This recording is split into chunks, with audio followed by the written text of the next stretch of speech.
Bienvenidos, bienvenidas.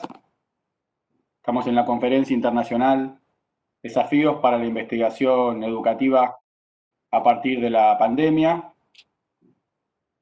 Estamos debatiendo sobre educación, políticas educativas, derecho a la educación y sobre la producción de conocimiento en este contexto tan particular que nos toca atravesar.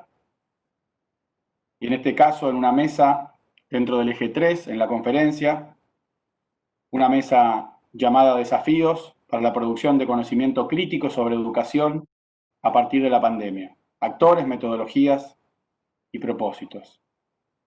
Esta mesa que se ha planteado en el marco de esta conferencia como un espacio para debatir sobre la producción de conocimiento, sobre la investigación, sobre los sistemas educativos, sobre las políticas educativas, sobre el derecho a la educación y poder plantear cuáles son los desafíos que tensionan en este momento del campo de la producción de conocimiento, del campo de los actores sociales, científicos, académicos, que generamos y que movilizamos conocimiento sobre el sistema, sobre las políticas, sobre los actores.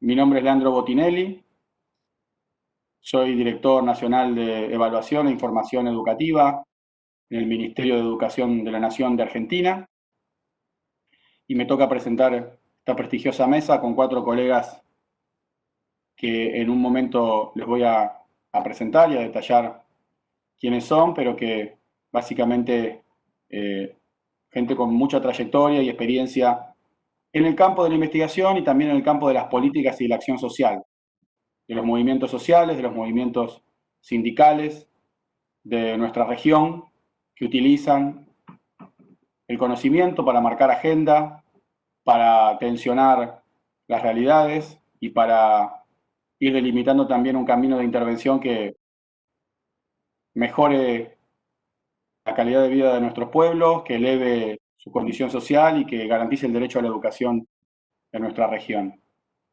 En mi lugar, desde el Ministerio de Educación de la Nación, comentarles que este es un tema muy significativo para nosotros desde un espacio de gobierno. Nos ha tocado en este momento, es el primer año de la gestión que estamos transitando. Gabriela Dicker es la secretaria a cargo de la Secretaría de Evaluación e Información Educativas dentro del Ministerio de Educación de la Nación, a cargo de Nicolás Trota. Y para nosotros ha sido un año, y está siendo un año muy especial, porque ha cambiado nuestra agenda, como la de todos, ha cambiado nuestra vida en este año, y nos ha obligado a nosotros a pensar qué tipo de conocimiento generar, qué tipo de información, qué tipo de evaluación generar para acompañar este proceso de aislamiento social que hemos tenido en nuestro caso en Argentina y en buena parte de los países del mundo, que ha hecho que los sistemas educativos estuvieran con las escuelas cerradas y con actividades remotas en muchos casos. Y nuestro desafío fue cómo generar evidencias, saberes sistemáticos sobre la realidad del sistema educativo de nuestro país en este contexto. El camino que hemos elegido es el de realizar una evaluación, a la que hemos denominado Evaluación Nacional del Proceso de Continuidad Pedagógica, para poder conocer los alcances y las características que está teniendo en Argentina el proceso denominado de continuidad pedagógica, con todos los niños, las niñas, las adolescentes en sus casas, pero con contacto con sus docentes y sus escuelas y con actividades educativas remotas, a distancia, de manera virtual, en muchos casos a través de materiales que se han producido, tales como cuadernos o manuales para garantizar la continuidad pedagógica en nuestro país. Y ha sido una evaluación porque pensamos que la evaluación es una forma de generar información y evidencia para valorar, en este caso, en qué medida se está pudiendo garantizar el derecho a la educación en este particular contexto en el que estamos. Eso pensamos que es la evaluación, un modo de poder reconocer y evaluar hasta dónde nuestros estados están pudiendo garantizar que se siga cumpliendo el derecho a la educación en nuestros países, aún en un contexto de escuelas cerradas, y en particular conocer en qué medida las desigualdades sociales, las desigualdades educativas que atraviesan a los actores y a las instituciones están afectando la continuidad pedagógica y cómo las desigualdades que existían y que existen hacen que sea muy diferente el modo en que en distintos territorios se tramita y se atraviesa este contexto tan especial. Para nosotros, documentar estas desigualdades es importante, obviamente que no solo como un modo de producir conocimiento, sino como un modo de que el Estado reconozca situaciones sobre las que luego tendrá que intervenir para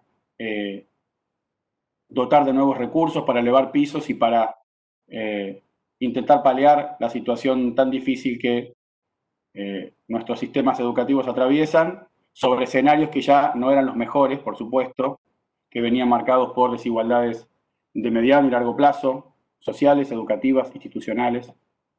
Pensamos que producir conocimiento y la evaluación es un modo de producir conocimiento para valorar, para evaluar, es uno de los desafíos que tenemos para documentar y conocer los modos en que las sociedades vamos transitando este contexto de pandemia y de escuelas cerradas en casi todo el mundo.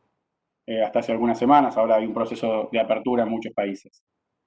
Así que este es el marco un poco que va a marcar esta mesa llamada Desafíos para la producción de conocimiento crítico sobre educación a partir de la pandemia, actores, metodologías y propósitos.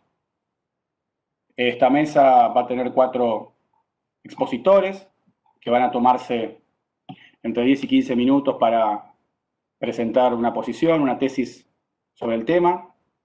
Luego vamos a hacer una ronda de preguntas para que ellos puedan retomar algunos temas que sean consultados o eventualmente comentar lo que hayan señalado otros expositores también. Ya sin más los presento a los participantes de la mesa. Roberto Leger, él es investigador en el campo de las políticas educativas, es profesor titular de Políticas Públicas en Educación de la Facultad de Educación de la Universidad Federal de Río de Janeiro en Brasil. Luego va a exponer Cibele Rodríguez, ella es investigadora de la Fundación Joaquín Nabuco, FUNDAG, y profesora del programa de posgrado en Educación, Culturas e Identidades del programa asociado entre FUNDAG y la Universidad Rural Federal de Pernambuco. También es coordinadora del grupo de trabajo de Claxo sobre políticas educativas y derecho a la educación. Rodolfo Elías, él es investigador y docente, licenciado en Psicología por la Universidad Católica de Asunción y máster en Psicología Social por la Universidad de Guelph en Canadá. También es co-coordinador del Grupo de Trabajo Políticas Educativas y Derecho a la Educación y miembro de la Red Estrado y de la Red por el Derecho a la Educación de Paraguay. La cuarta integrante de esta mesa, Yamile Sokolovsky, es profesora de Filosofía Política por la Universidad Nacional de La Plata, secretaria de Relaciones Internacionales y directora del Instituto de Estudios de la Confederación Nacional de Docentes Universitarios, CONADU, y secretaria de Formación e Investigación de la Central de los Trabajadores Argentinos. Un panel de lujo en este espacio el que vamos a tener. Yo dejo aquí, luego retomaremos, pero vamos a escuchar seguidamente a los panelistas y las panelistas, comenzando en este caso por Roberto Leger. Roberto. Buenas tardes a todos, a todas. Muy bueno estarmos nesta ponencia. Agradeço a invitação do GT de Claxo, de Políticas, também do Ministério de Educação e desculpa por falar em portunhol. Um abraço muito grande para Jamile, Cibele, companheiro de estudos em Brasil, Rodolfo, e também para Leandro. Muito gosto.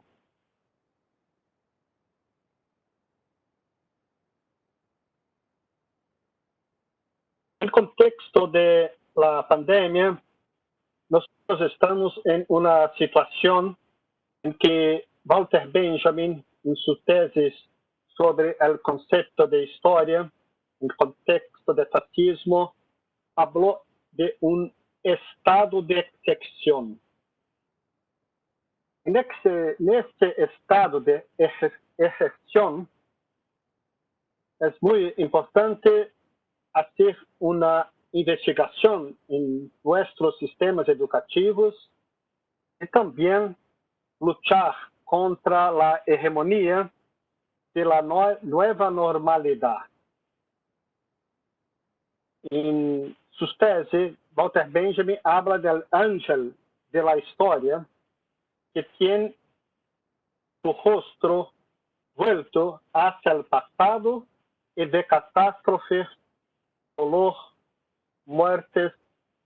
Muchos tratan de ayudar a los desfavorecidos, pero la fuerza devastadora del capitalismo y de la ideología del progreso provoca escombros escondidos por las ideologías neoliberales.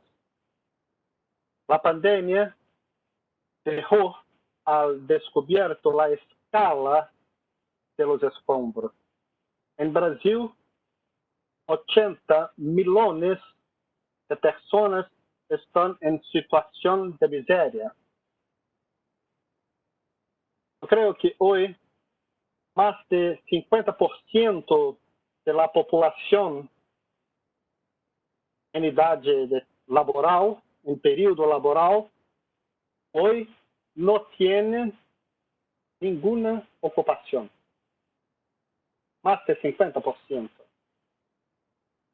Y en la tercera conferencia regional de educación superior en Argentina, en Córdoba, en 2018, nosotros hablábamos de las políticas públicas para las universidades deben asegurar la pertinencia de las instituciones a los problemas nacionales y los problemas de los pueblos.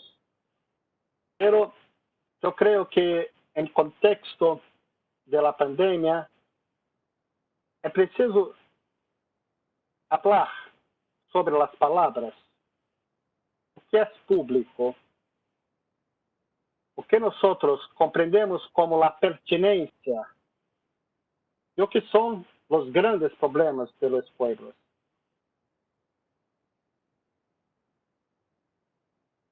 Un punto muy importante hoy es resgatar el concepto de público frente a las políticas neoliberales.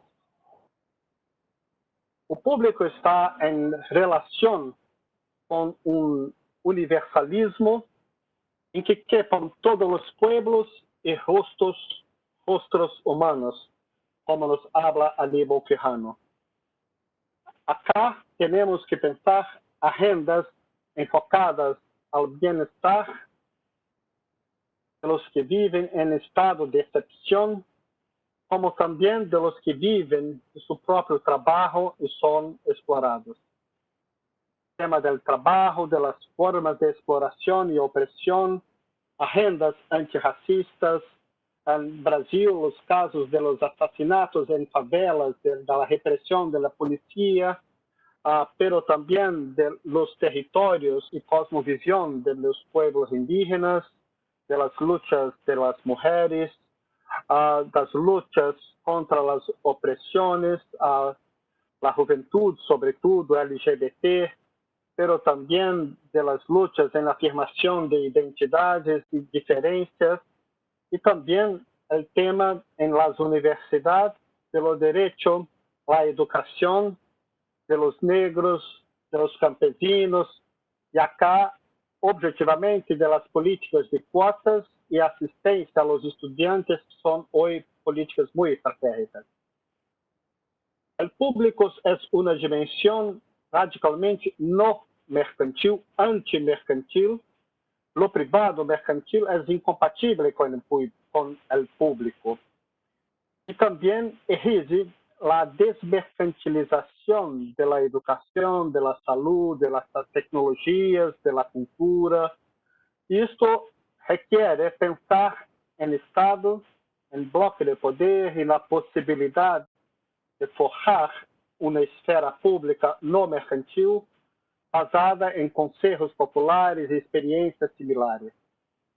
Y como hablan en el seminario internacional, en eje 4, el público hoy en Brasil es un objetivo a ser destruido por la guerra cultural, en que la derecha, la extrema derecha, también ultra neoliberal, tienen el objetivo de destruir la herencia de la Ilustración y de la Revolución Francesa y de todo lo que deriva de estas tradiciones.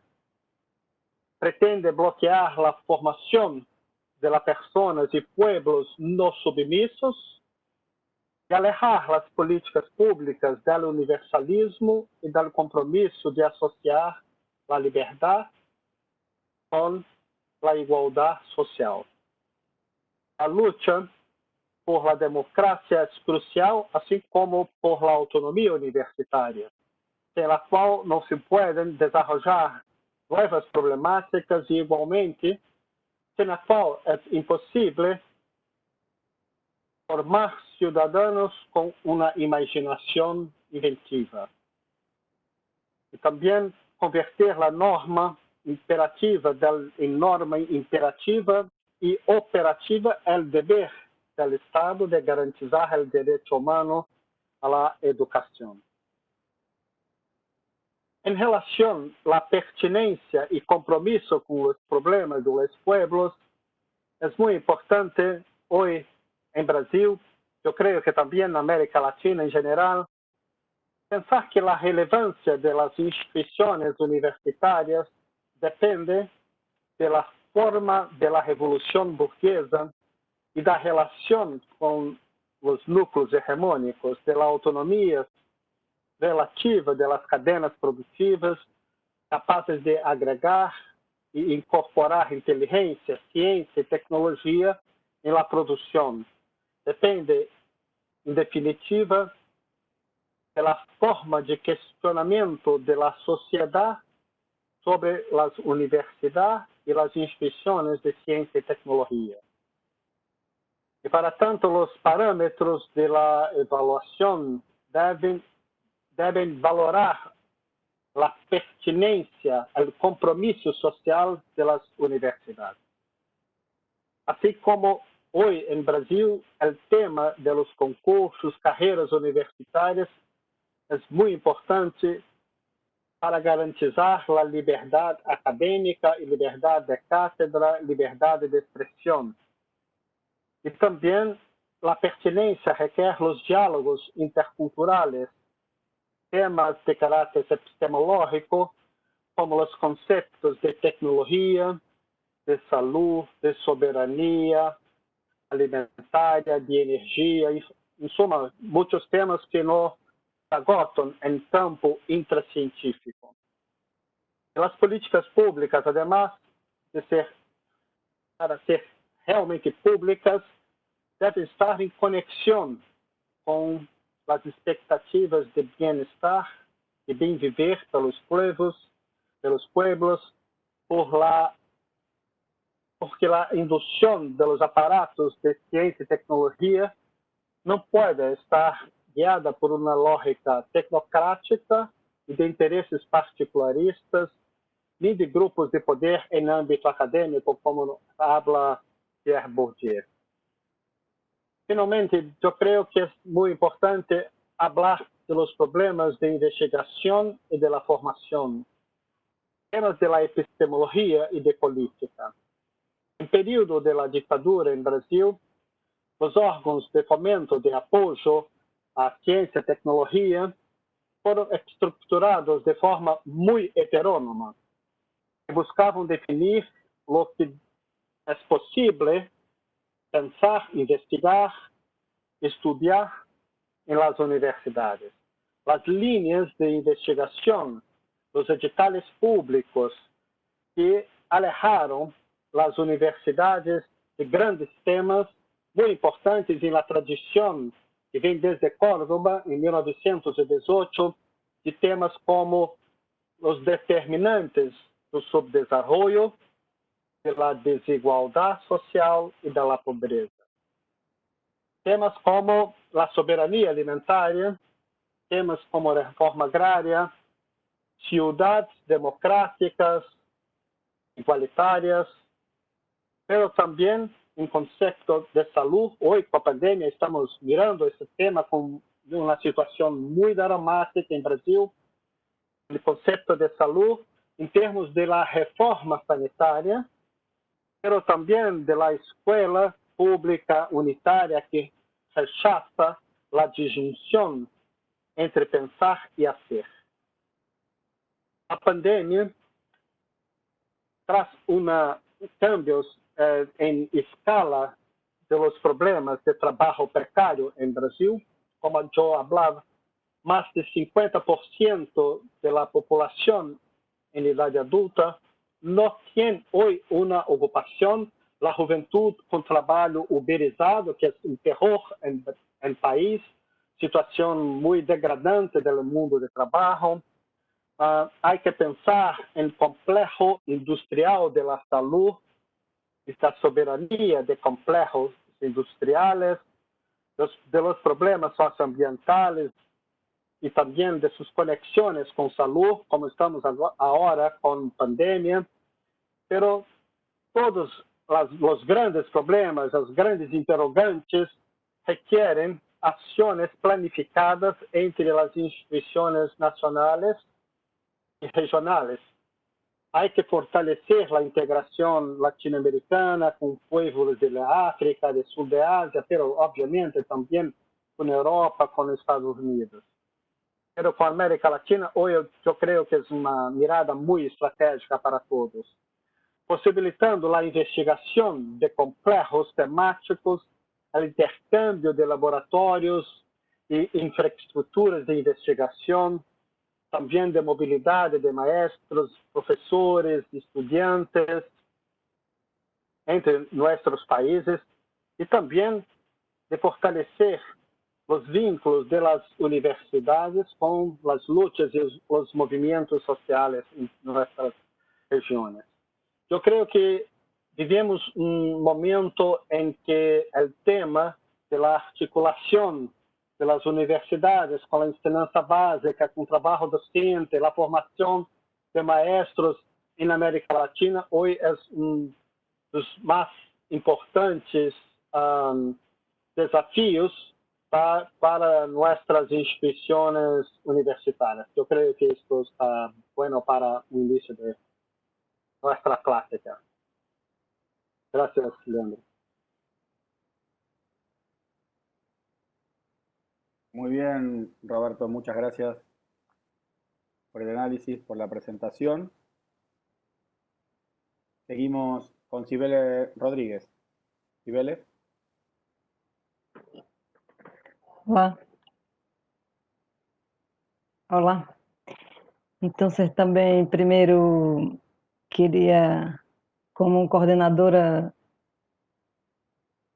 do grupo de trabalho de Claxo, também agradecer ao Ministério, a pessoa de Leandro que está conosco, e agradecer a IEAL por esse grande evento que estamos produzindo com muitas mesas interessantes.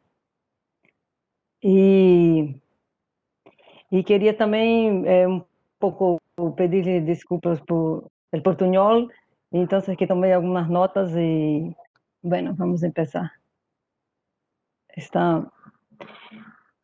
Então, agradecer a presença de todos aqui e, bueno, primeiro que há muitos caminhos que tratam das relações entre investigações e políticas.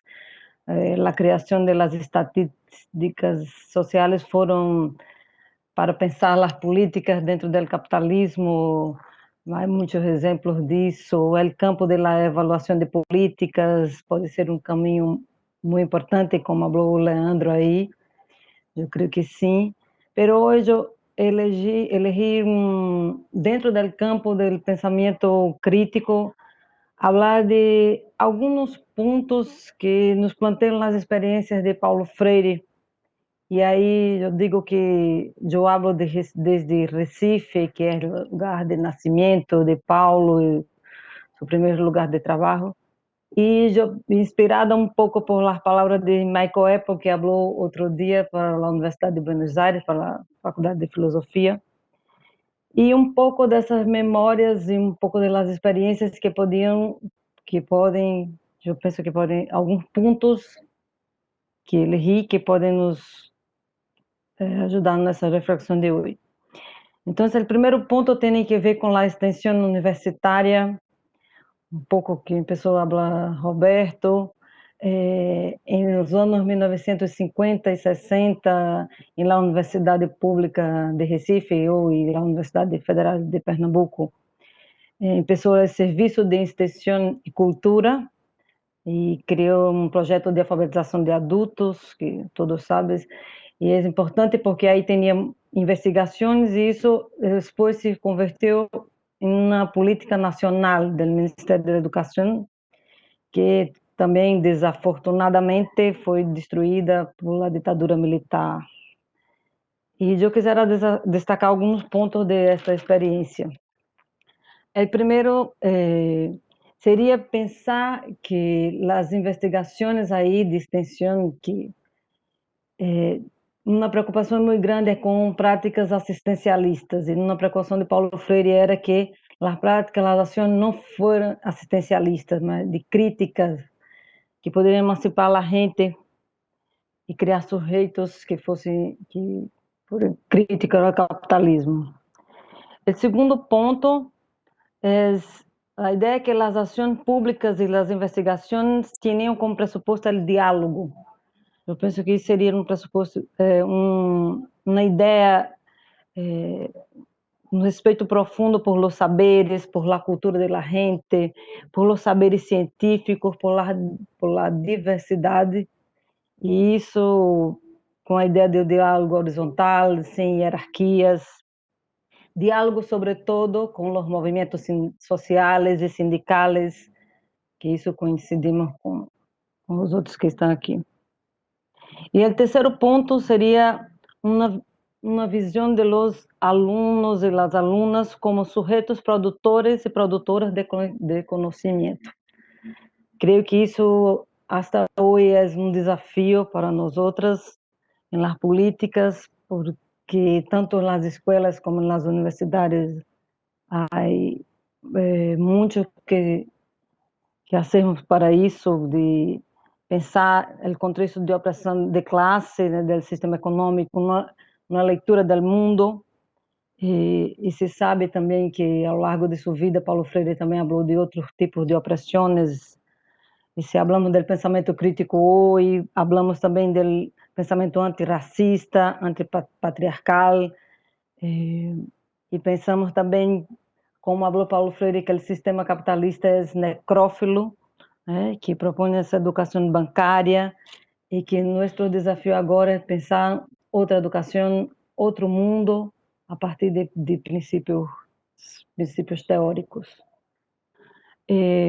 Depois, queria falar um pouco, alguns textos que lido sobre a experiência de Paulo Freire como secretário na cidade de São Paulo. Aí estava no governo do Partido dos Trabalhadores, com Luiz Erundina, e destacar alguns pontos que creio que são importantes para o EI. O primeiro que destacava Freire e sua equipe é que não é possível na política sem um pressuposto que garantisse a qualidade, né? Que garantisse o direito à educação. Então, eu penso que agora, no contexto da pandemia, por exemplo, se han desnudado as desigualdades, o acesso à internet e todas as desigualdades que estão postas estão desnudadas neste contexto. E segundo, es importante las investigações para a política. E aí, uma coisa muito importante que devemos poner no debate é como definir o conceito de qualidade da educação. Como diria um filósofo argentino, Ernesto Laclau, a qualidade é um significante vazio. Então, aí nesse debate temos o Banco Mundial, a OCDE, que emite informes que contêm investigações e um conceito de qualidade que está a serviço da exclusão de interesses capitalistas, e muitos governos são seduzidos por números, las pruebas estandarizadas, e se planteia o debate para como podemos discutir e plantear um conceito de qualidade, né? E a experiência, que está toda documentada em vários livros, demonstra que a qualidade, primeiro, a valoração da carreira docente, né? Então, isso, as políticas de formação, de concurso, mais que nunca nesse momento de pandemia, a profissão docente é central, né? Valorizar a carreira docente é fundamental para pensar nas políticas educativas. E segundo, pensar também a importância das condições de trabalho e de estudo. Na experiência de Freire, em criado os laboratórios, e agora se planteia, por exemplo, nas questões de gênero, aí as madres que são professoras estão com dupla jornada de trabalho em suas casas, para pensarmos também sobre esse desafio. E terceiro, que Paulo Freire também iniciou uma discussão do currículo para romper com as práticas tradicionais, então, com diálogos, com temas generadores, e a ideia de democracia, de participação de estudantes, que temos que ter em conta em nossas políticas. Como ser a democracia em las escolas, em las universidades, a participação, a formação crítica. Então, há textos que planteam que a qualidade não pode ser medida só por quantidade de conteúdos e transmitidos e assimilados. A escola deve ser um centro irradiador da cultura, espaço de debate de ideias entre professores, com as famílias, espaço de solidariedade de classe, de formação para a autoemancipação. Então, se pensar, por exemplo, agora em tempo de pandemia, como estão as famílias, que saberes têm para compartilhar, não só convocar para falar de problemas, e os alunos e alunas, que saberes têm que podem compartilhar, como emancipar-se, são desafios que nos ponemos nesse momento em que a pandemia nos afeta a todas. Não seria, por exemplo, um momento para pensarmos também essa outra educação, desde as escolas e da universidade, empezar um debate amplo sobre a educação não bancária, sobre crítica ao capitalismo, em lugar de só cumprir com as obrigações, buscar uma relação com mais cumplicidade.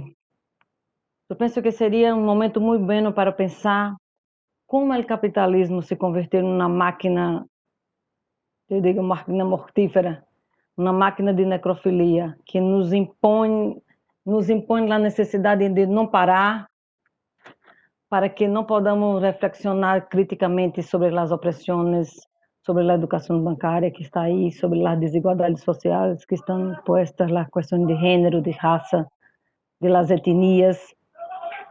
Creio que esse é um momento muito oportuno para pensar essa outra educação, esse outro mundo. E creio que podemos aprender com os movimentos sociais, sindicais. Temos os movimentos do campo que utilizam Paulo Freire, a Marcha Mundial de las Mujeres, os movimentos de campesinos em Brasil têm uma contribuição muito interessante, junto com as universidades, han produzido muitos materiais, políticas públicas muito interessantes nas escolas do campo, que inclui outras leituras. Então, eu penso que aí por aí estão nossos desafios. Isso para hoje. Para terminar, Gostaria de parabenizar o Ministério, Leandro, que está aqui com nós outros, e por abrir esse espaço, e eu vejo que outros espaços de debate que está criando o Ministério de Argentina, e uma preocupação com o direito à educação, ao cuidado, ao contrário do governo de Brasil, que pratica uma necropolítica e que nos entristece. Então, minha contribuição hoje, no sentido de pensarmos juntas esta nova educação com esperança, e junto com os movimentos, sindicatos, com famílias, docentes, com alunos, que possibilita o pensamento crítico e a emancipação. Muitas graças.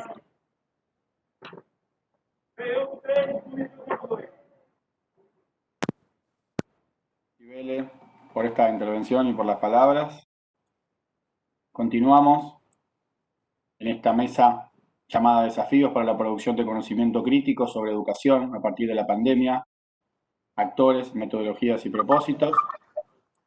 Nuestro siguiente panelista es Rodolfo Elías. Rodolfo. Bueno, muchas gracias, Leandro. Antes que nada, también como miembro de la coordinación del grupo de trabajo, quiero expresar mi agradecimiento a todos, todas, por estar participando hoy en esta mesa, y también mi gran alegría de ver y estar palpando ya la concreción de este encuentro realmente latinoamericano. Creo que nos va a dar muchas ideas, muchos elementos para reflexionar y profundizar sobre el debate educativo en nuestra región.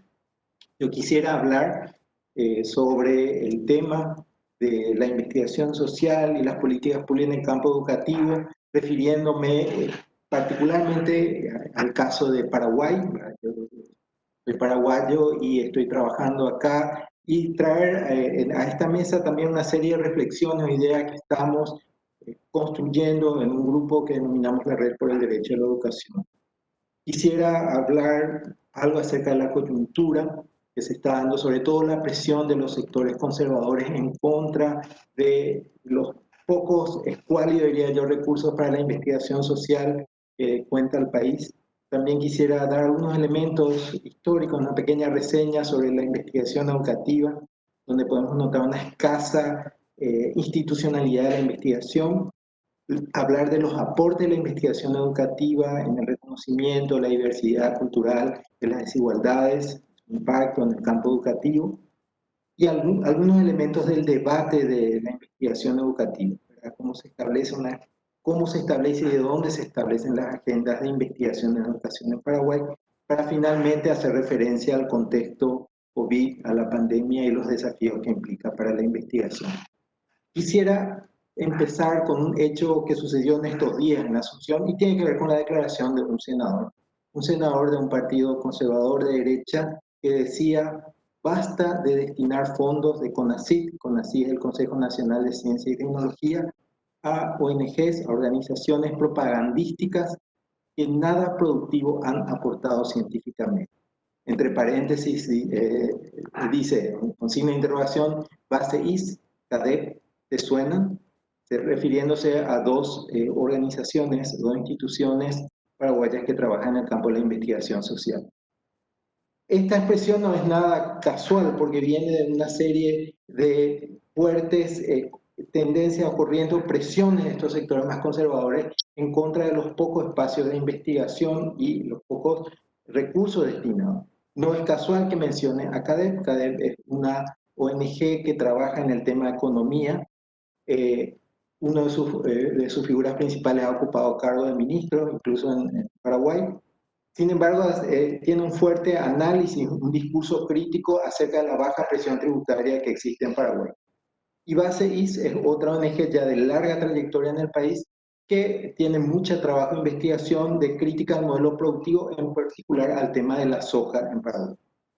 También hay esta presión de los sectores conservadores. Estos ataques se han ido hacia otros centros de investigación que abordan temas como, por ejemplo, derechos de los pueblos indígenas y el tema de la diversidad sexual, entre otros. Es decir, que podemos notar que se está dando un contexto donde cada vez es más difícil el desarrollo del trabajo de la investigación en ciencias sociales y sobre todo el trabajo de investigación más crítica que en el campo de las ciencias sociales, y que eso también, por supuesto, deriva o impacta en el campo de la educación. Hubo muchas reacciones a estas declaraciones del senador.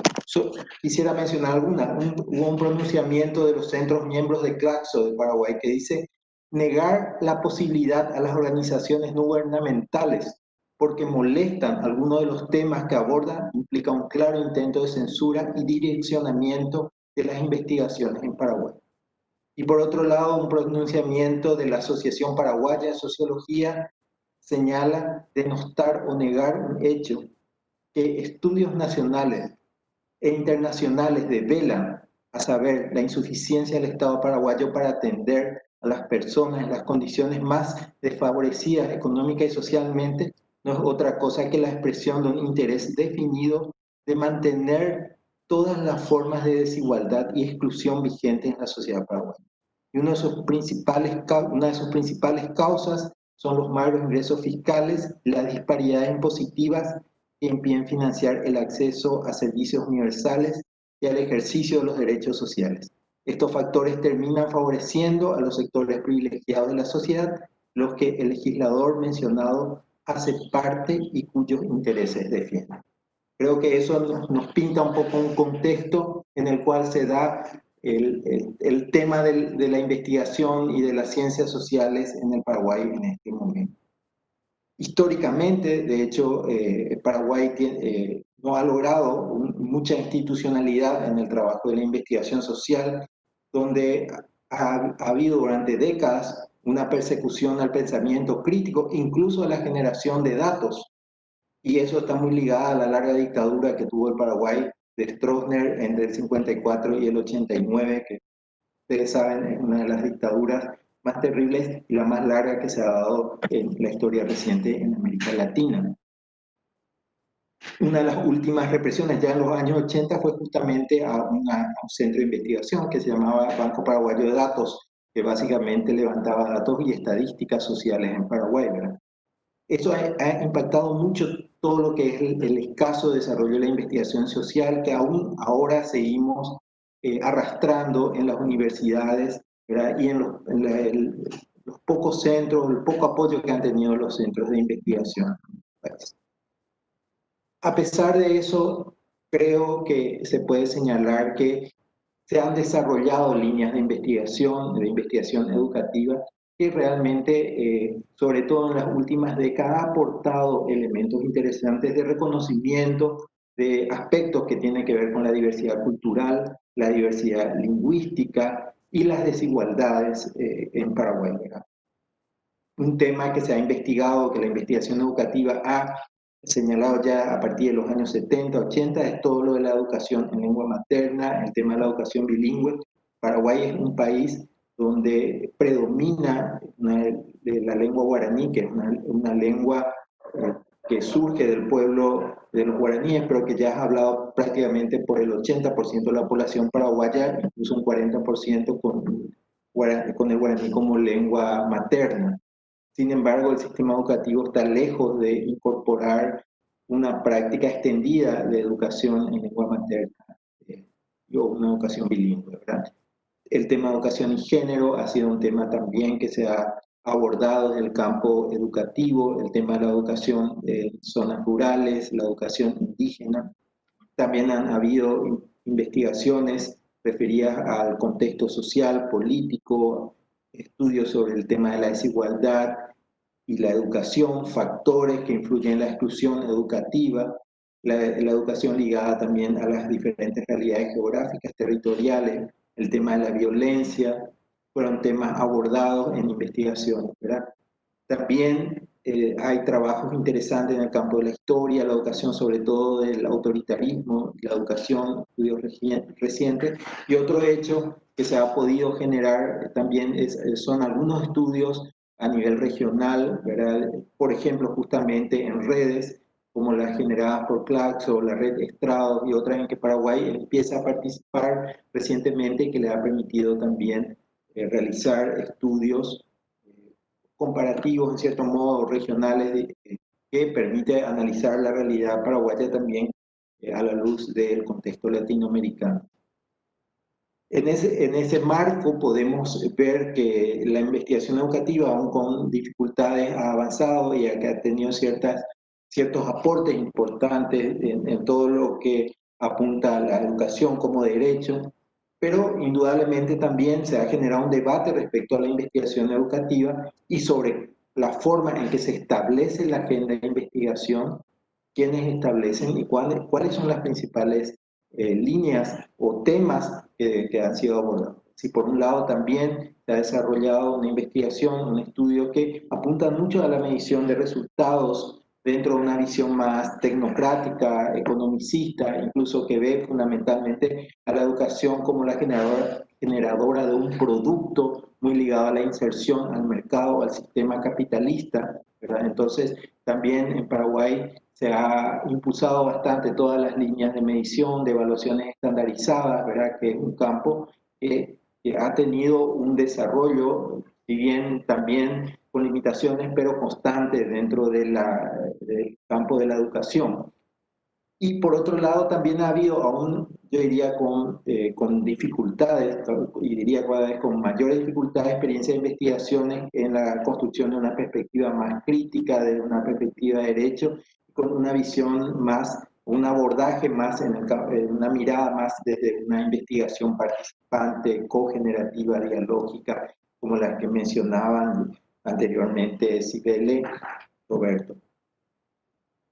Sobre eso se está dando el tema de la investigación en Paraguay, como les decía, con muchas dificultades y también con muchas presiones de los sectores conservadores que no buscan el cambio del sistema propiamente dicho. ¿Qué pasa con la pandemia en este momento? Tal como ya se estuvo hablando, ¿verdad? La pandemia genera una serie de desafíos para la educación en América Latina en general, y eso lo vemos claramente en Paraguay. La pandemia se instala en un contexto de desigualdad profunda, de pobreza, precarización. Muchos aspectos, eso afecta directamente al campo educativo. Y a partir de allí se empiezan a establecer medidas.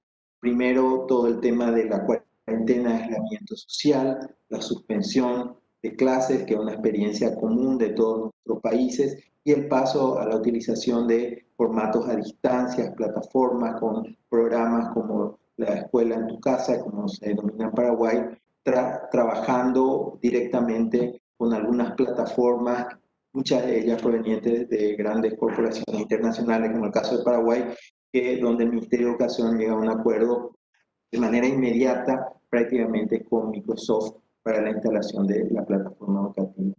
Allí se plantean una serie de temas que están siendo muy discutidos en todos lados, que tienen que ver primero con el acceso a la educación en un país de grandes desigualdades y de situaciones muy precarias, de baja inversión social y educativa. Por supuesto, eso se traduce en una escasa infraestructura, donde según datos más recientes, un estudio que realizó UNICEF, Paraguay muestra que solo un 22% de las familias accede a las plataformas educativas. El resto ve o lo hace a través de otros sistemas, estilo WhatsApp, o a través de copias, de fichas, etc. Pero evidentemente eso implica diferentes niveles, digamos, de acceso a la educación. Esto está generando nuevas exigencias para los docentes que se tienen que enfrentar a desarrollar toda una estrategia educativa que nunca había sido hecha anteriormente, o con muy escasa experiencia en todo lo que tiene que ver con educación a distancia. Y en ese contexto también se están analizando posibilidades de retorno a clases presenciales, que aún se ven como bastante difíciles, considerando aspectos como las malas condiciones de la infraestructura escolar, las mismas condiciones laborales de los docentes, que realmente hacen bastante difícil en este momento un retorno seguro a la. Frente a todo eso también, en el campo de la investigación se puede notar que que faltan o se necesitan más datos, más información más fiable sobre alcances de las medidas educativas, sobre los resultados que tienen estas medidas, ¿verdad? Donde se puede notar incluso que existen bastante incongruencia entre los datos que en este momento se están presentando. El Ministerio de Educación, que prácticamente asegura que la mayoría llega o tiene acceso, versus otras investigaciones que muestran muchas dificultades. Entonces, en el campo de la investigación educativa en el contexto COVID, primero se podrá una disputa en torno a las cifras y un gran desafío de aprender y reflexionar con docentes, estudiantes, con las comunidades sobre las experiencias educativas que se están dando en el contexto, donde a pesar de todas las dificultades también se están dando experiencias muy interesantes y todo esto lleva a una necesidad, sin dudas, de profundizar el tema del debate teórico, crítico en el campo de la educación. Termino señalando algunos de los grandes desafíos para la investigación y en general para la política educativa en Paraguay y creo que en la región latinoamericana. Por un lado, el riesgo de una profundización de la desigualdad y la exclusión educativa que se está produciendo en este momento, ¿verdad? Con las dificultades de acceso a los sistemas que se están planteando a través de plataformas principalmente, que puede generar también un proceso de aceleración de la privatización a través de plataformas y servicios educativos, dependiendo fundamentalmente de empresas o corporaciones internacionales que tienen muy poca posibilidad de ser afectados por los sistemas educativos nacionales. Versus allí tenemos toda la reflexión y toda la importancia de tener una educación humanística integral en contra de esta visión más restringida de capital humano, que también a luz, sale más a luz con más evidencia en un momento donde se ve que el trabajo colectivo, la solidaridad, la cooperación son elementos fundamentales. No solo debemos pensar en términos de competencia, ranking para acceso al sistema. Y esto sin duda debe llevarnos a pensar o reflexionar acerca de la escuela pública, la importancia de la escuela pública y también acerca del papel de los docentes en este contexto. Así creo que este es un contexto donde necesitamos sobre todo impulsar una investigación crítica que nos permita analizar en profundidad las grandes contradicciones y los grandes problemas de nuestro sistema educativo y que ayuden, aporten realmente a esta construcción de una visión de la educación basada en hechos. Eso es todo. Muchísimas gracias.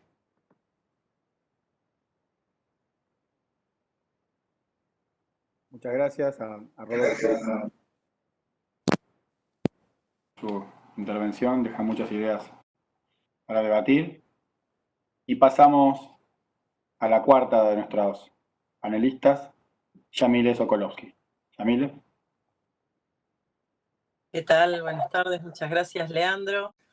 Quiero en primer término saludar a Cibele y a los compañeros que están integrando este panel y celebrar que en un momento tan complejo, tan difícil, podamos seguir haciendo esfuerzos para reunirnos, para pensar, para construir colectivamente una mirada crítica y una perspectiva, bueno, de mejora para la situación de nuestros pueblos en América Latina. Así que quiero celebrar este encuentro. Y yo había pensado compartir con ustedes algunas consideraciones desde la perspectiva de la universidad, pero como lo estoy pensando en buena medida en términos de continuidades y rupturas de los procesos, en los procesos que venimos desarrollando, pero también en las dificultades y los desafíos con los que nos encontramos y para pensar cómo impacta este contexto de pandemia en nuestra necesidad de replantear esos desafíos y una perspectiva de salida. Entonces, desde el punto de vista de la cuestión universitaria y particularmente de la situación de la universidad en Argentina, había pensado, para llegar a la actualidad, recorrer muy brevemente tres momentos de nuestra historia que, aunque están pensados en la clave de la Universidad Argentina, en las coordenadas que definen esos momentos se van a reconocer seguramente nuestras compañeras y compañeros de toda la región, porque el proceso que se vivió en la Universidad Argentina es en buena medida un momento más de un proceso que fue un proceso regional y en buena medida global. Pensaba básicamente en 3 momentos de impacto en la situación universitaria y particularmente en el lugar de la investigación social y su relación con las políticas públicas en nuestro país y en nuestra región, a partir de, en primer lugar, una etapa que es la etapa de lo que llamaría la postdictadura y la década del 90, que es el momento donde, cuando se recupera la institucionalidad democrática en nuestro país, la universidad se encuentra en una situación que básicamente es, al mismo tiempo que el momento en que se recupera la posibilidad en Argentina del ingreso irrestricto a las universidades, coincidiendo con un momento de masificación, o digamos de expansión de la matrícula en la universidad y en la educación superior, que es común a toda la región, también en un momento que podríamos llamar de abandono, ¿no? Digamos, de una situación donde no hay claramente una política pública orientada al desarrollo de la universidad, que rápidamente se ve capturada por el avance de, particularmente en la década del 90, de las reformas de corte neoliberal, que, para decirlo muy rápidamente, produjeron un fuerte desfinanciamiento del sistema universitario público, un marcado deterioro de las condiciones laborales en las universidades y de las condiciones de estudio en las universidades, y al mismo tiempo introdujeron la matriz neoliberal a través de tres grandes ejes de reforma. El impulso a la búsqueda de fuentes alternativas de financiamiento, esto es, el financiamiento a partir de la relación con el sector privado, el desarrollo de los posgrados a partir de el estímulo a una lógica de expansión marcadamente mercantil, y la introducción de los dispositivos de incentivos a la investigación justificados por un discurso modernizador que implicaron, en términos generales, una reconfiguración de las lógicas del poder académico bajo la marca de la privatización y de una heteronomía asignada por la fuerte presencia de no solamente la vinculación con el sector privado, sino también el empoderamiento de algunos grupos de poder académico movilizados por lógicas de interés particular, una reconfiguración de las formas de organización del trabajo académico y una profundización de las dinámicas de la dependencia académica al circuito del sistema académico mundial. Al mismo tiempo se produjo también una fuerte segmentación del mundo académico.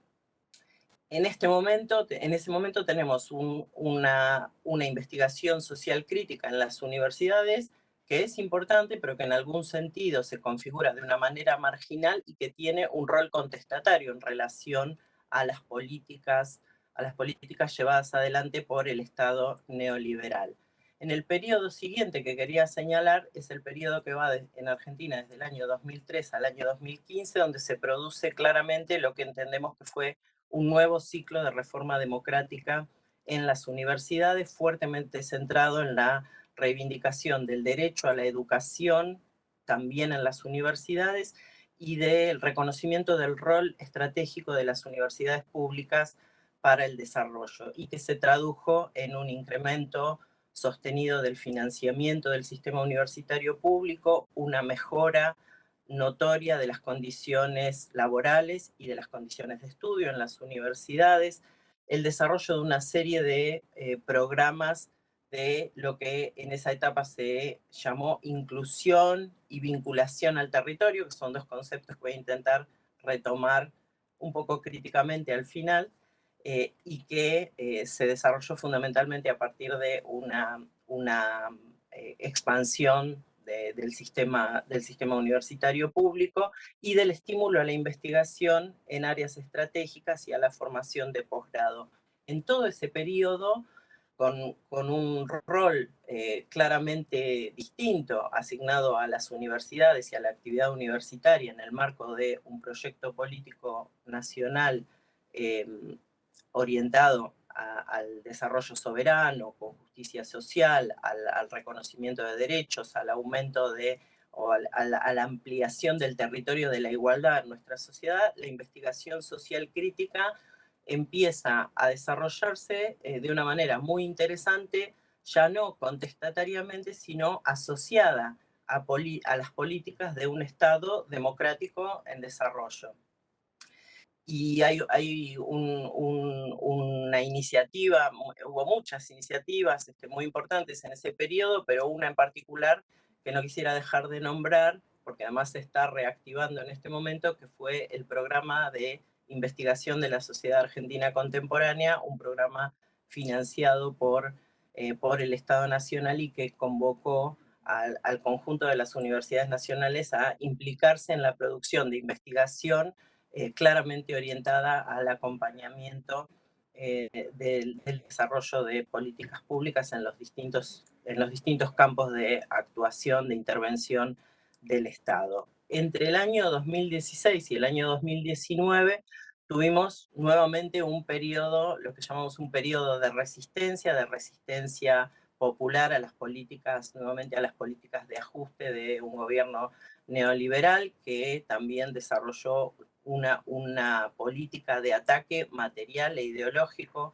a las instituciones universitarias, y nos encontramos en el año, y que fue un periodo en el cual se agravó de una manera notable, se interrumpió un proceso de democratización universitaria, se interrumpió este proceso de articulación, de estímulo a la articulación entre la universidad, la actividad universitaria y particularmente la investigación social en las universidades con las políticas de Estado, y además se profundizaron, se agravaron las claves de la desigualdad en nuestra sociedad. En el año 2020 nos encuentra saliendo nuevamente de ese escenario político desfavorable para la sociedad argentina, para el pueblo argentino y para las universidades públicas en Argentina, y como decimos, la pandemia viene a construir una crisis sobre otra crisis. En este momento, cuando sobreviene la pandemia, ya era un desafío para las universidades argentinas retomar y continuar en algún sentido o profundizar el proceso de democratización y de restablecimiento de esos vínculos que el gobierno neoliberal había venido nuevamente a intentar recortar o limitar. Y también era un desafío resolver cuestiones fundamentales que estaban pendientes, eran tareas inconclusas del periodo anterior, aquellos cuellos de botella o factores estructurales que en el periodo del 2003 al 2015 habían actuado como obstáculos para poder avanzar en la democratización universitaria y en esta construcción de articulaciones. La pandemia pone a la vista, está claro, en todos los terrenos, las desigualdades preexistentes, pero al mismo tiempo también ha puesto a la vista la importancia de contar, por supuesto, la importancia del rol del Estado, pero también la importancia de la orientación política de un Estado dispuesto a asumir la protección de la vida, la salud y el bienestar de la población como prioridad, pero ha puesto a la vista también la importancia de contar con profesionales e investigadores formados en las universidades públicas que están cumpliendo un rol decisivo hoy en la emergencia. Ha puesto a la vista también la centralidad de la docencia, de la función de enseñanza en nuestras universidades, y también la cuestión de las tecnologías. Yo quisiera señalar solamente algunas cuestiones que podrán ser materia de debate, que entiendo que son desafíos, son preocupaciones y desafíos en torno a los cuales es necesario construir una mirada crítica y al mismo tiempo a partir de los cuales es necesario resolver cómo proyectar estrategias a futuro. Cuando hablamos de las desigualdades que pone a la vista la pandemia, estamos hablando, por supuesto, y que profundiza y amenaza seguir profundizando la pandemia y sus efectos. Estamos hablando, por supuesto, de las desigualdades socioeconómicas, las desigualdades laborales, pero también de las condiciones en las que nos encontramos para sostener la continuidad educativa. Estamos hablando de las desigualdades de género y también estamos hablando de las desigualdades que se tornan visibles en la propia configuración de nuestros sistemas educativos y de nuestros sistemas universitarios. Y tenemos una enorme preocupación por la posibilidad cierta de que esta situación profundice algunas tendencias regionales y globales que ya eran preocupantes, particularmente la tendencia a una segmentación clasista, por así decir, de los sistemas educativos y del sistema universitario, la tendencia a la privatización y mercantilización de la educación y también de la actividad universitaria, las claves de la dependencia académica y del colonialismo en nuestras universidades y sistemas educativos, y una tendencia global muy fuerte a la precarización del trabajo académico y particularmente del trabajo docente, y al mismo tiempo la preocupación por el modo en que la omnipresencia de las nuevas tecnologías podría contribuir al agravamiento de estas tendencias. Frente a eso, algunos desafíos, más que dilemas, desafíos. Está claro que la investigación pública en general y la investigación social en particular han sido en la emergencia fundamentales y lo seguirán siendo para pensar una perspectiva de futuro que no sea más desigual y que no implique más sufrimiento para nuestras poblaciones. Es necesario pensar, y ahora vuelvo sobre un concepto que había mencionado al principio, no la vinculación de la universidad con el territorio, sino a la universidad como territorio. La universidad también como un territorio surcado por disputas, como un territorio en el que se construyen estrategias, como un territorio en el que también de la mano de esas estrategias se construyen saberes para resolver situaciones problemáticas. Para orientar las inteligencias, el esfuerzo y los recursos de investigación que están demostrando ser tan fundamentales en este momento, es urgente retomar una tarea pendiente, la tarea de someter a crítica y redefinir radicalmente el dispositivo evaluador en el mundo académico, que va a incidir claramente en una concepción distinta de la organización del trabajo académico, que tiene que producir una visibilización de la multidimensionalidad, de eso que llamamos docencia universitaria, y que tiene que permitirnos al mismo tiempo jerarquizar la docencia o jerarquizar eso que asociamos con la función de enseñanza en nuestras universidades, no solo en relación a sus condiciones materiales, sino en relación a las condiciones pedagógicas que la hacen posible y que sitúan en ella la clave de la garantía del derecho a una educación emancipatoria. Es necesario dejar de pensar en términos de inclusión y pensar en la clave del derecho a la educación y por lo tanto pensar críticamente en torno a los factores que reproducen la desigualdad de condiciones en el mundo educativo, en el mundo universitario y en nuestras sociedades.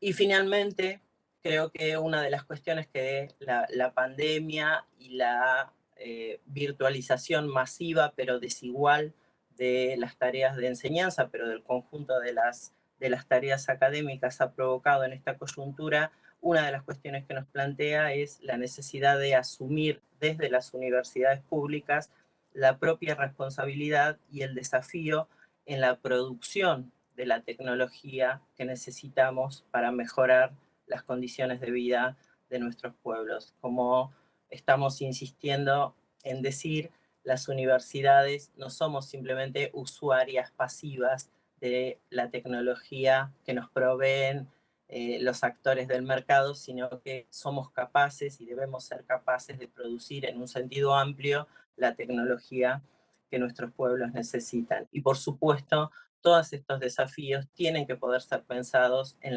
clave regional, tienen que poder ser pensados incluso en un contexto políticamente adverso en términos regionales. Las universidades, los universitarios, las universitarias y todos aquellos y aquellas que estamos implicados en la tarea educativa y en la tarea de la producción de conocimiento, tenemos que seguir sosteniendo estos esfuerzos por construir un horizonte regional para nuestra perspectiva crítica y para nuestras propuestas de transformación de la sociedad. Muchas gracias. Gracias, Yamile, y reiterar las gracias a Roberto, a Cibele, a Rodolfo, por esta primera ronda de intercambios. Me gustaría retomar algunos puntos que ustedes han mencionado, destacar o señalar algunos ejes que podrán ser problemáticos o no, eventualmente veremos, y después devolverle las palabras a ustedes.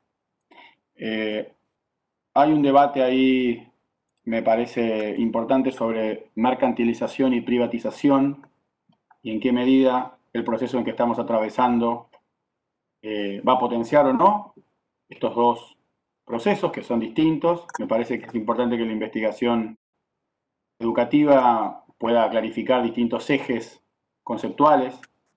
Mercantilización, privatización, comercialización son términos que a veces se utilizan como sinónimos, pero eventualmente, según el marco teórico, pueden no serlo, y es importante mirar esto conceptualmente y distinguirlo. Para poner un ejemplo, en la Argentina claramente lo que estamos viviendo este año, pero también el año pasado y el anterior, es un proceso de descenso de la cantidad de alumnos en instituciones de educación privada, muy al calor de la crisis económica que atraviesa nuestro país, agravada muy fuertemente desde el 2018 y que en el 2020 obviamente se profundiza aún más. El sector privado de la educación está atravesando una crisis muy fuerte de pérdida de alumnos en los últimos 2 años y que este año muchas instituciones, sobre todo del nivel inicial, lo han vivido fuertemente, con lo cual alguien podría plantear que inminentemente hay un proceso de pérdida de importancia relativa de la educación privada en términos de la demanda de alumnos, de la cantidad de alumnos, pero al mismo tiempo un proceso de mercantilización muy fuerte en la medida que los jugadores internacionales de las tecnologías han aprovechado, han contribuido en este momento a vincular a estudiantes y docentes y también han abierto un espacio novedoso o potencialmente novedoso para la educación virtual a distancia, que venía muy fuerte en el nivel superior y que ahora vemos que se puede extender a otros niveles de enseñanza de la educación obligatoria. Entonces, es importante ahí conceptualizar y analizar tendencias opuestas en privatización y mercantilización tal vez, y analizar qué datos tenemos. Es verdad que nosotros estamos tratando de producir conocimiento sobre la marcha, más que nunca ahora. Estaba la famosa frase aquella de Hegel, que cuando hablaba de la filosofía del pensamiento decía que el búho de Minerva del pensamiento despliega sus alas en el ocaso, es decir, produce conocimiento con los procesos históricos y sociales concluidos, mirando en retrospectiva. Hoy no podemos hacer eso, hoy somos muy conscientes que los datos, la información que estamos generando tienen que ser para ahora, para intervenir ya, y esto es difícil, y nos plantea un debate también ahí entre lo que es conocimiento y qué es información. Rodolfo traía este problema para el caso de Paraguay, me pareció interesante lo que mencionaba sobre la información distinta que están proveyendo distintos productores de información, el gobierno por un lado, actores académicos y sociales por otro, y una simetría que hay ahí entre la información sobre el alcance de la continuidad educativa durante la pandemia, con datos algo más optimistas, me parece, de parte de la gestión de gobierno y más críticos o pesimistas de parte del sector académico. Ahí me parece que también se da el debate entre cómo se produce la información y cómo se interpreta la información, ¿no? Cómo se interpretan los datos, con qué marcos teóricos se interpretan los datos que se producen y además cómo se producen esos datos, también de qué instrumentos y de qué categorías de análisis, ¿no? Va a volver una y mil veces el debate sobre la calidad de la educación, este concepto tan especial que ha llegado a la educación hace algunas décadas y que se ha transformado en un todoterreno, un significante vacío, decía Cibele por ahí, y permanentemente nos preguntamos si el concepto de calidad de la educación puede ser subsumido en alguno más extenso, en alguno con más basamento democrático, incluso como el de el derecho a la educación. En esta disputa global por los conceptos, la UNESCO ha puesto algunas bases interesantes para pensar más allá de la calidad de educación conceptualmente y estableciendo quizás alguna polémica con las teorías del capital humano que buscan pensar a la calidad de la educación como un concepto básicamente vinculado a la capacidad de la educación para mejorar los niveles de productividad, ¿no? Sociales e individuales también, en términos de empleo.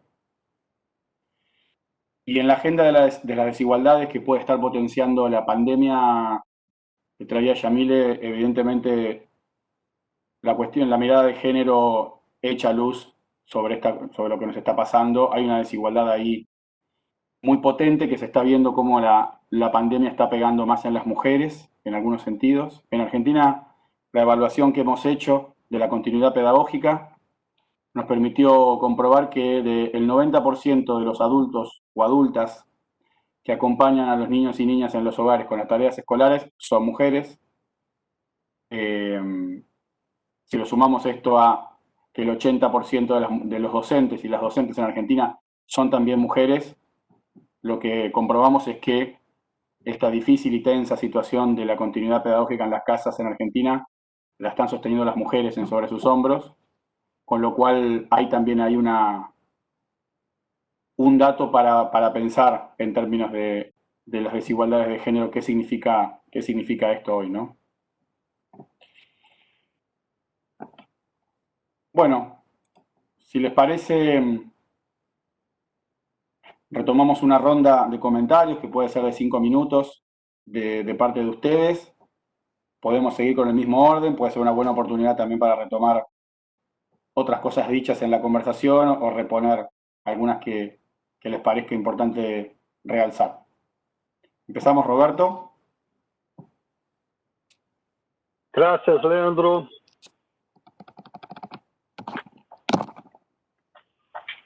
En Brasil, el tema de la comodificación o de la mercantilización de la educación tiene particularidades muy relevantes.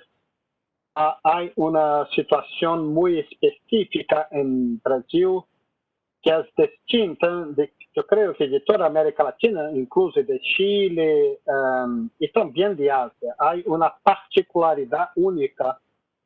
Hoy, como 88% de las instituciones y 78% de los estudiantes están en el sector privado. Pero distinto de otros países, gran parte de los sectores privados es un sector estrictamente mercantil. Son organizaciones sob control de fondos de inversión con sus acciones en la bolsa de valores y hay interconexiones muy fuertes con fondos extranjeros, en fin, es una situación muy particular. Y también, como usted habla, Leandro, también acá con la crisis a partir de 2015 hay cambios, pero no de reducción de los estudiantes en el sector privado, pero cambios en el sector privado en dirección a la enseñanza virtual en cursos a distancia. En 2019, 40% de los nuevos estudiantes brasileños de enseñanza superior ingresaron en un curso virtual, en un curso a distancia, que es algo único. Corporaciones estadunidenses como Laureate están operando enseñanza por medio de inteligencia artificial usando robots para corregir los trabajos de los estudiantes. Entonces, es una comodificación, es una mercantilización muy radical, muy específica, que también tiene repercusión fuerte en la enseñanza básica, porque los mismos grupos, los mismos fondos de inversión hacen adquisiciones muy agresivas en instituciones privadas de la enseñanza básica en Brasil, pero sobre todo en los grandes grupos editoriales que producen materiales pedagógicos para los niños, para los jóvenes en las escuelas. Y yo creo que hoy, en gran parte de las 210.000 escuelas públicas brasileñas, en gran parte hay manuales, cartillas, libros que son organizados por corporaciones. Y por supuesto, hay un cambio muy fuerte en la lógica de lo que es un conocimiento. Hay una reconversión de lo conocimiento en medidas operatorias como las competencias, muy fuertemente referenciados en el concepto de capital humano, pero también de los capital social, de las disposiciones ideológicas, emocionales, en fin, es una ofensiva muy fuerte que alcanza los niños, los jóvenes en las clases. Esta es una situación muy específica. En las instituciones públicas en Brasil, nosotros tenemos una completa gratuidad de la enseñanza en grado y posgrado. No hay cobro de ninguna especie para los estudiantes.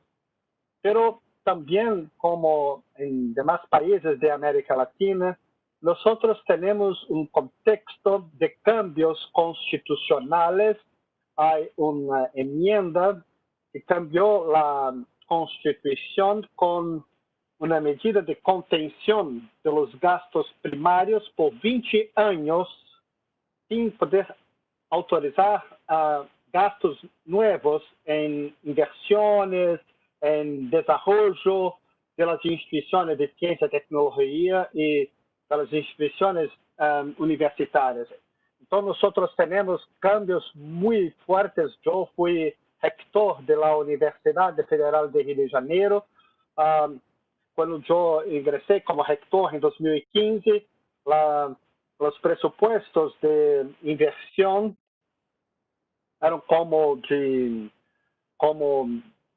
hoy, como 3 millones de reales, y en el último año estaba como 400.000 reales, o sea, menos de 10% de que tínhamos para inversión.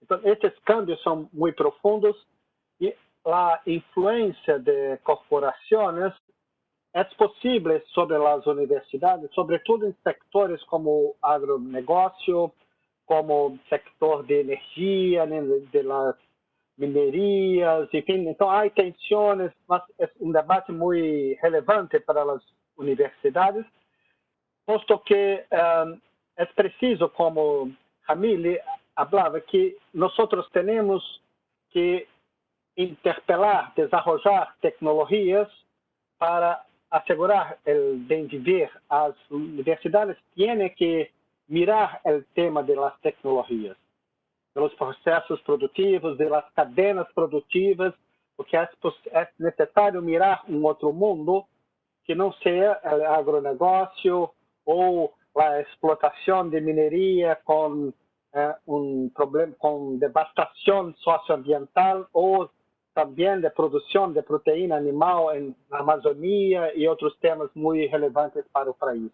Yo creo que las universidades tienen un papel muy original no contexto en que los sectores dominantes en Brasil no tienen un proyecto de desarrollo social para mirar el bien vivir de nuestra gente. Muy lejos de esto, hay cambios muy profundos en Brasil y nosotros estamos sob una tensión muy fuerte y yo creo que la salida está en las luchas democráticas y también para impedir la ruptura democrática, que es un escenario desgraciadamente posible en Brasil de hoy. Yo creo que estos son puntos importantes para nuestra reflexión en América Latina. Gracias, Roberto. Cibele.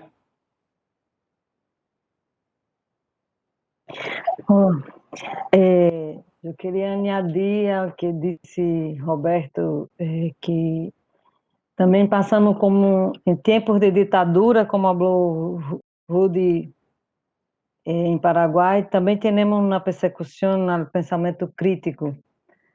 Además de tudo isso que ele falou, que é muito forte, é uma política muito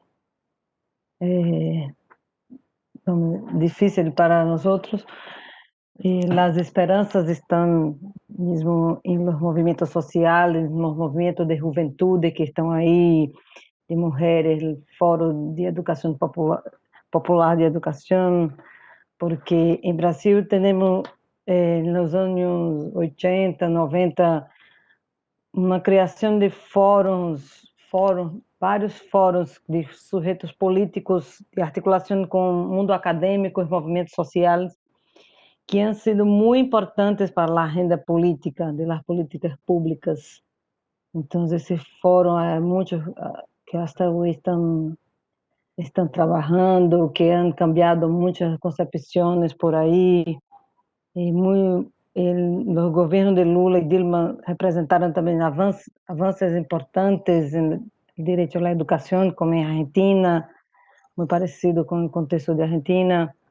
Em diálogo com os movimentos sociais, claro que com muitas disputas, com muitos limites do governo, e aí que temos muitas semelhanças, similitudes que, por exemplo, temos movimento de interfórum de educação infantil que foi criado aí nos anos 90, dentro do liberalismo, no governo de Fernando Henrique Cardoso, e no governo Lula tiveram um rol muito importante em criar em programas, na concepção da educação. Por exemplo, só para ter uma ideia, se criou um programa de construção de guarderias que é construído com 8.787 novas guarderias, por a primeira vez na história da política educativa em Brasil.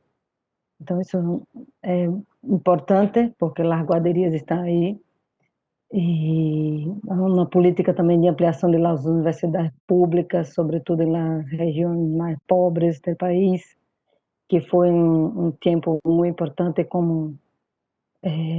E agora também estamos todos mirando o governo de Argentina com muitas esperanças e que podemos unir nossos esforços aí para construir as emancipações como falava Paulo Freire e tantos outros, pelo pensamento crítico.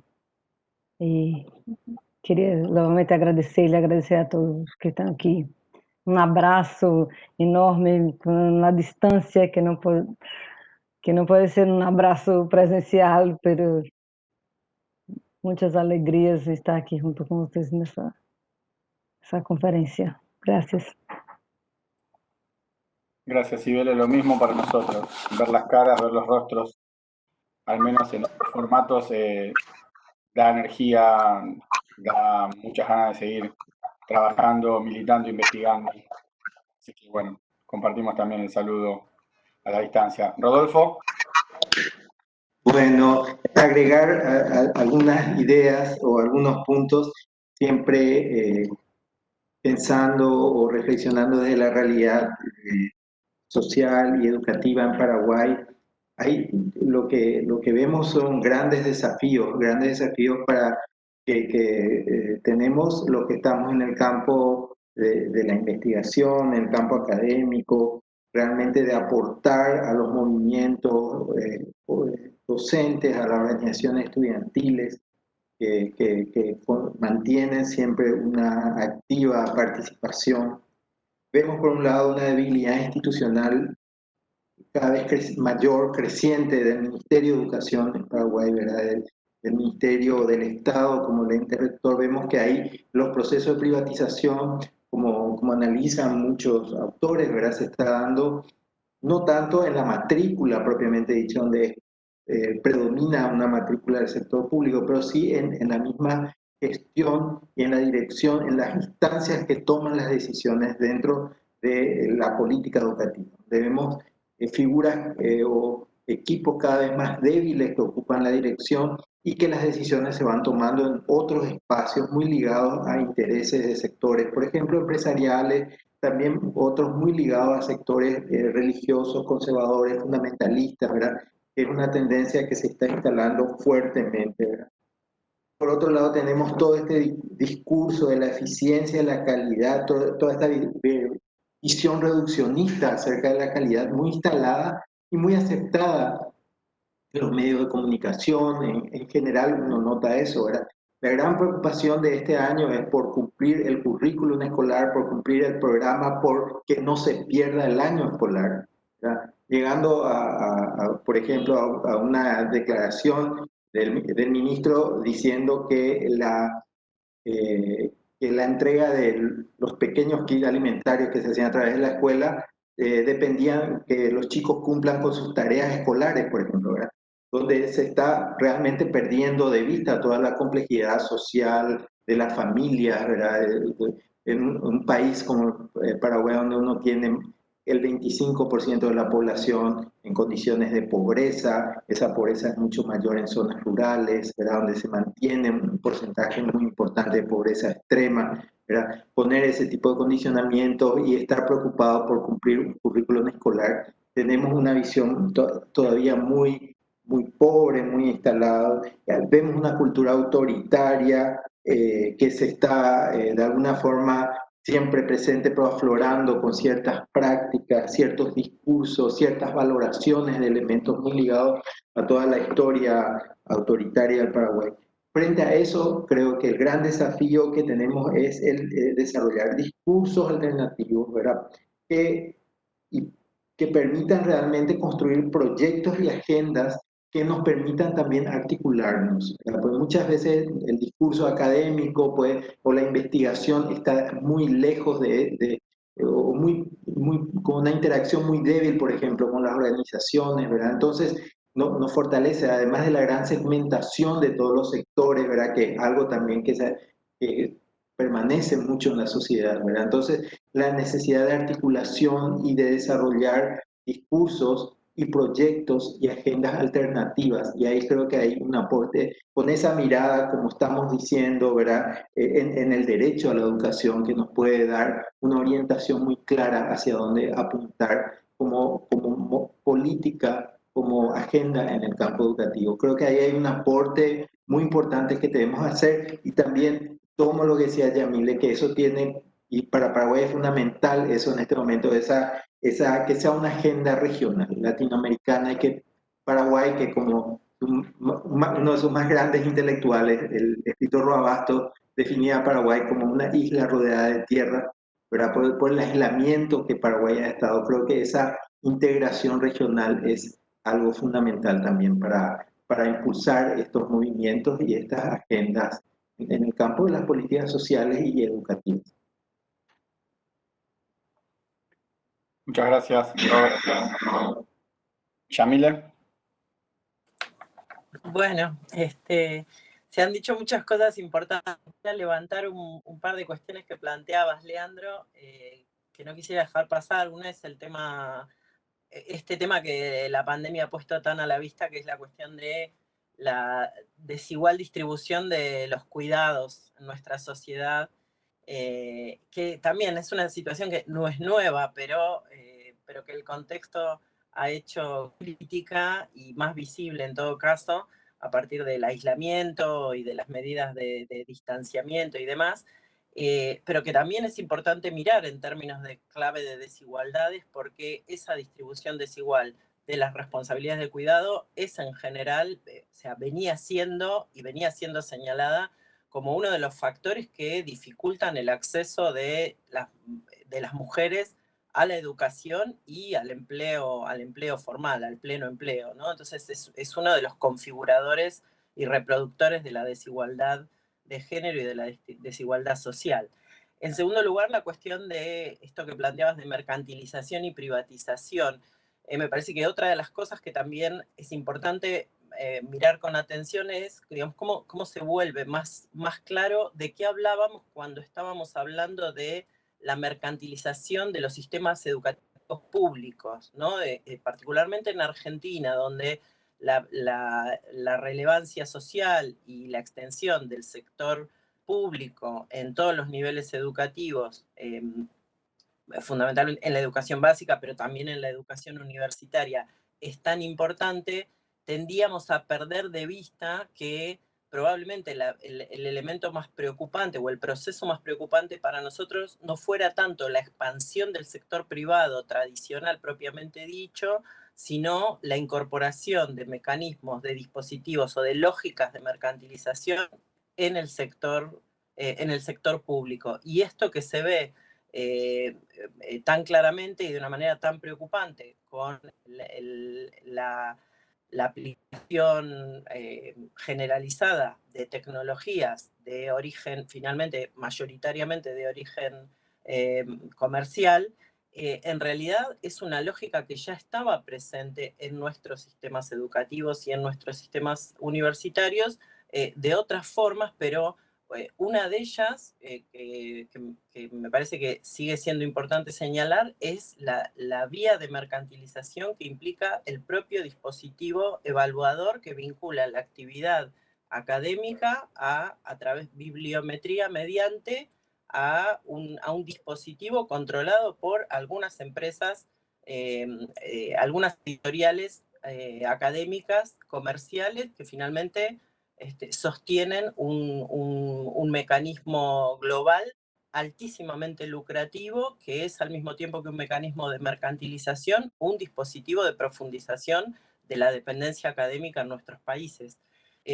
Por eso me parece que es sumamente importante también volver a discutir la cuestión de digamos, de la mano del dispositivo evaluador, la cuestión de cómo se produce conocimiento en nuestras universidades, en nuestros países, cómo, con quiénes, de qué manera y dónde, en qué relaciones. Y me parece que eso nos permite a nosotros ver que en nuestras universidades, en nuestros sistemas educativos, se está permanentemente produciendo un conocimiento que tiene un altísimo valor para nuestras sociedades, para nuestros pueblos, que es el conocimiento que se produce en esa, digamos, en esa construcción de estrategias que a veces se desarrollan en el nivel más básico de las aulas, del trabajo cotidiano, y que nuestro, digamos, el dispositivo hegemónico de validación del conocimiento ignora.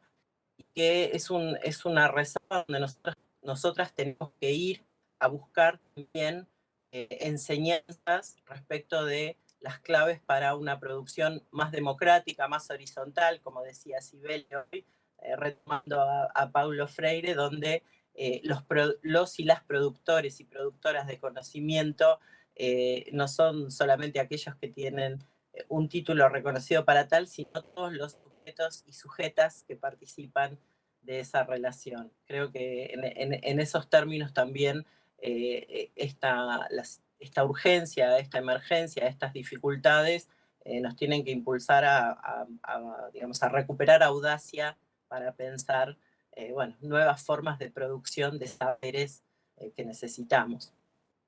Así que yo también quiero volver a celebrar este encuentro y este intercambio también como uno de esos momentos de audacia y desafío.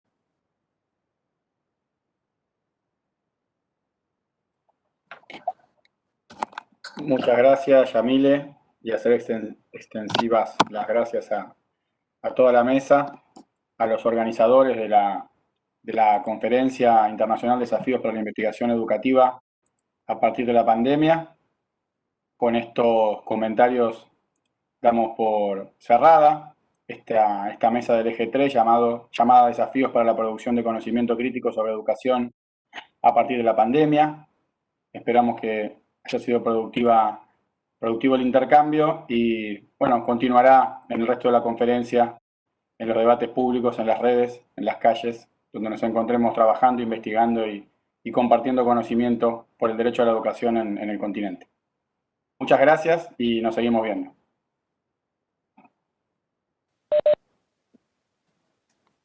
Gracias.